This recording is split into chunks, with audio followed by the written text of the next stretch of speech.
नमस्कार. तर आज मी बनवत आहे नाश्त्यासाठी उपमा.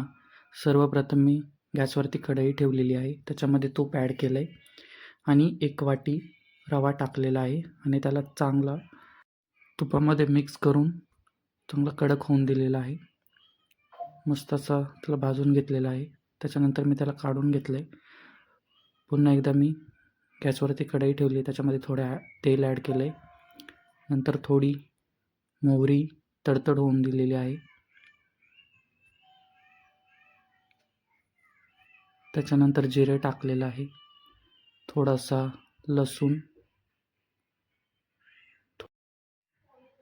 थोडे शेंगदाणे, कढीपत्ता, हिरवी मिरची ते एकदम मिक्स करून घेतलं आणि मग कांदा टाकलेला आहे. कांदाही थोडा लालसर परतून दिलेला आहे. त्याच्यानंतर त्याच्यामध्ये हळद टाकली, पाणी टाकलं 1 वाटी, कोथिंबीर टाकली आणि रवा टाकून मिक्स करून घेतलं. चवीनुसार मीठही ॲड केलं आणि त्याला चांगली उकळी फुटून दिलेली आहे.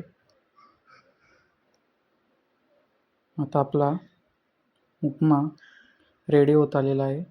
इकडे रेडी झालेला आहे. व्हिडिओ आवडला असेल तर नक्की लाईक, शेअर, सबस्क्राईब करा.